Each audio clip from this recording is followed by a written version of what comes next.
Halo semua, perkenalkan saya Fadra Syamian Medanti dari kelas 12-3 SMAN 46 Jakarta. Nah, saya hari ini sedang memenuhi tugas tantangan yang diberikan oleh guru saya untuk membaca dan membahas sebuah novel yang penulisnya sudah ditentukan. Nah, penulisnya itu ada 25, jadi saya harus milih salah satu dari penulis itu dan membaca karyanya.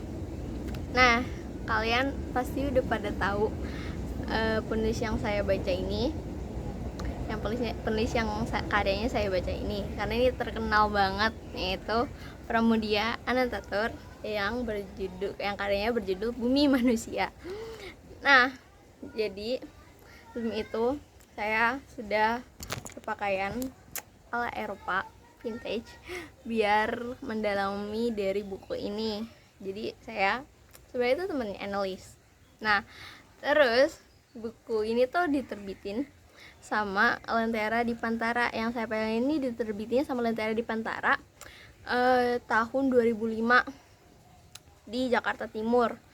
Nah, sebelum itu Bumi Manusia ini awalnya itu pertama kali terbitin itu 1980, diterbitin sama Hasta Mitra.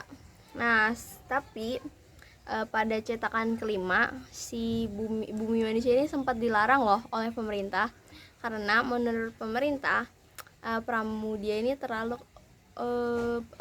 terlalu komunisme dan ke PKI, dan dilarangnya tuh pada 1081 pas zaman Orde Baru. Nah, setelah Soeharto lengser, akhirnya Bumi Manusia ini dicetak kembali 2001 pada tahun 2001. Nah, dan fun fact, buku ini tuh ditulis pas si Pramudia ini lagi diasingin di Pulau Buru, karena itu namanya tetralogi Buru. Nah, jumlah bab buku ini tuh ada 20 dan ada 535 halaman. Nah, saya nggak bisa milih buku ini karena awalnya tuh saya udah tahu tentang Pramudia Anantatur, udah pernah dengar lah ya sedikit cerita tentang dia, kisah tentang dia. Nah, terus saya sebenarnya udah tahu tentang Bumi Manusia.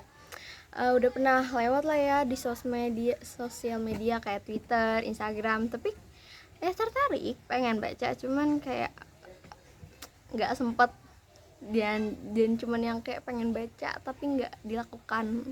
Nah, terus baru dilakukan itu, baru saya baca pas disuruh, karena tantangan itu buat tambahan nilai. Nah, alasan saya milih buku ini karena saya pernah baca kalau misalkan buku ini tuh bagus banget dan direkomendasiin sama banyak orang, karena itu saya penasaran. Terus pas saya baca emang bagus, tapi emang agak berat bukunya bagi orang yang nggak terlalu suka baca buku yang tentang sejarah, itu berat banget.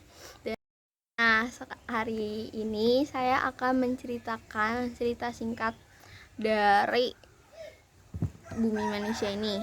Nah, pertama, novel ini tuh kayak ngefokusin kehidupannya si Tirto Adisurjo atau Mingke. Nah, kalian tahu nggak sih kalau si Tirto ini atau karakter Mingke ini itu sebenarnya terinspirasi loh sama tokoh yang namanya itu juga Tirto. Nah, dia tuh bapak pers atau tokoh kebangkitan nasional gitu, guys. Oke. Nah, si Mingke ini tuh pemuda Indonesia yang satu-satunya yang mendapat kesempatan bersekolah di HBS atau Hogere Burger School. Maaf kalau penyebutannya salah. Nah, sekolah ini tuh cuman khusus buat orang Eropa, Indo, sama elit pribumi. Nah, Mingke itu di sini digambarkan sebagai sosok pribumi yang penuh privilege dan cerdas. Nah, dia tuh juga suka sama sastra dan sering membuat tulisan yang banyak dimuat di koran Belanda. Nah, dia tuh juga punya nama samaran gitu buat muat tulisan dia. Nah, namanya itu Max Tolenar. Nah, tulisannya dia pun juga membuat dia jadi terkenal di kalangan masyarakat Jawa. Nah, selain itu berkat tulisannya si Mingke, asisten residen ini bahkan sampai ngundang Mingke untuk jadi tamu kehormatan dan telah nganggap si Mingke nih sebagai sahabat keluarganya gitu. Nah terus Mingke ini kan selama ini tinggal di lingkungan yang penuh privilege. Nah dia tuh kayak lama-kelamaan tuh nggak sadar kalau sebenarnya tuh dia hidup di dalam masyarakat yang rasialis. Nah dia juga nemuin kalau bahkan masyarakat Indonesia sendiri itu termasuk keluarganya juga itu dihadapkan sama praktik feodalisme. Nah, dia juga semakin ngerti tentang sistem rasialis setelah berinteraksi dengan masyarakat kolonial. Nah, selain itu berkat persahabatannya dengan Jeong Mare yang juga bekas prajurit KNIL, dia itu juga jadi kenal sama sistem kolonial dari segi lainnya yang nggak pernah dia ketahui sebelumnya. Nah, di dalam novel Bumi Manusia juga dia ceritain kayak kisah cinta Mingke sama Annelies, yang awalnya itu Mingke dibawa ke rumah si Annelies itu sama Robert Surhoff. Nah, Robert Surhoff ini temennya Mingke, yang dia ini pribumi juga, tapi dia dapat kewarganegaraan Belanda karena dia lahir di kapal yang ada di dekat Belanda.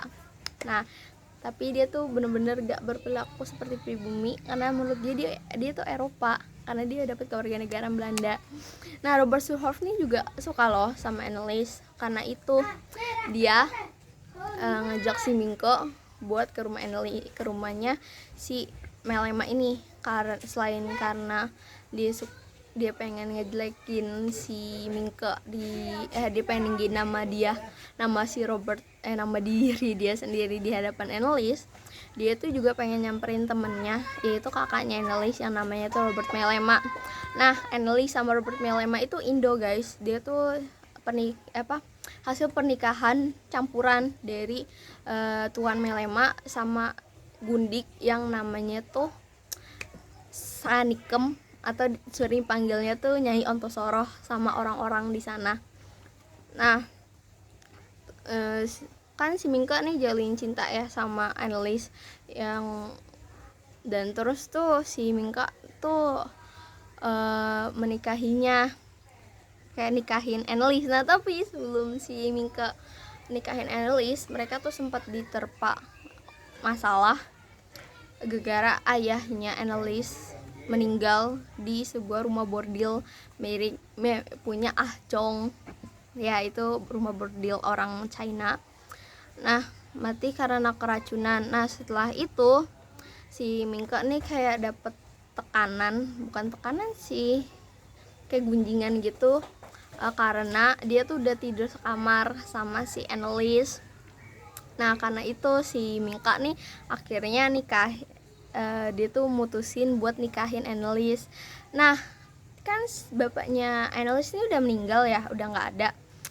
Jadi si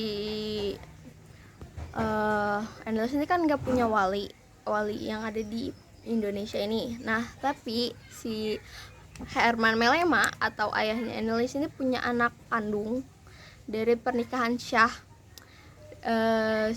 namanya itu Maurits Melema. Nah, nama istri Syahnya itu Amelia Hammer Melema.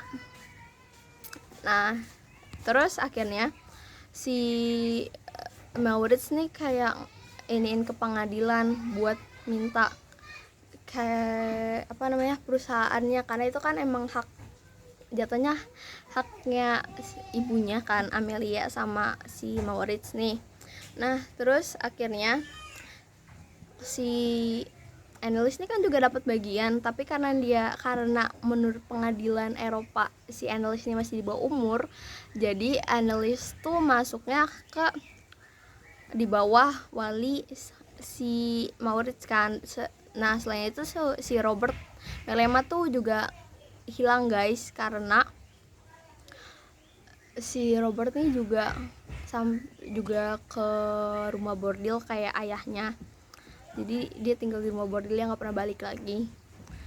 Nah, abis itu si pengadilan ini ngambil si perusahaan Melema buat dikasihin ke Maurits. Terus Annelies juga dibawa ke sana, dibawa ke Belanda karena pernikahan si Annelies sama si Mingke nih dianggap gak syah karena dan nganggap si Annelies nih masih di bawah umur gitu loh, jadi nggak diakuin.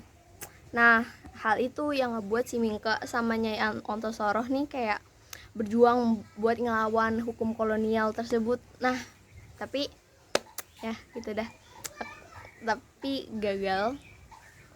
Oke, itu sinopsisnya guys. Nah, selanjutnya itu ada amanat dari cerita ini. Nah, yang saya ambil itu yang ada di buku, yang ada di belakang buku ini.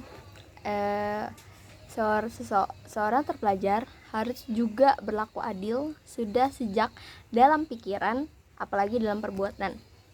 Nah, kata-kata itu diucapin sama Jean Marais pas si Mingka ini juga ikut stigma buruk tentang Nyai Ontosoroh. Nah, terus peristiwa sejarah atau kritik yang ada di bumi ini tuh di buku ini tuh pas si Pramudia ini kayak nyoba menyampaikan kalau misalkan hukum Eropa itu tuh berlaku nggak adil banget buat pribumi. Buktinya itu pas yang tentang inian sekolah. Jadi kan sekolah itu pas zaman itu cuman buat pribumi elit, terus campuran sama Belanda, totok gitu kan, kayak pure gitu, totok. Nah, terus jadi yang nggak punya pribumi yang nggak punya privilege itu dia nggak bisa sekolah. Nah, itu menurut saya di buku ini itu menyampaikan kritik tentang itu, yang ketidakadilan. Nah, terus pas si Annelies masalah hak asuh Annelies itu, padahal kan Nyai Ontosoroh itu ibunya, tapi meskipun yang lahirin Nyai Ontosoroh itu dia tetap gak bisa dapat hak asuhnya Annelies karena menurut dia menurut hukum Eropa tuh Annelies Nyai Ontosoroh tuh bukan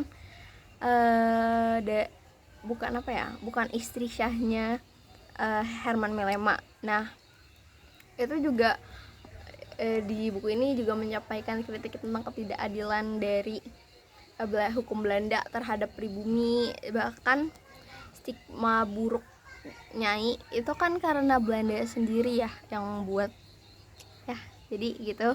Oke guys, kalian mesti baca buku ini karena seru banget dan saya tuh ngabisin baca buku ini tuh kayak dimanapun, kayak pas sempet kayak diangkot pas mau berangkat kan, pas itu berangkat siang kan karena lagi ulangan kelas 12 tuh siang, jadi kayak diangkot itu kayak baca aja buku ini, terus baru sampai sekolah belajar lagi. Nah, terus pas pulang baca lagi, dan baru di rumah belajar. Nah, itu alasan saya baca bukunya lama. Dan guys, kalian harus baca buku ini, baca. Oke, bye bye.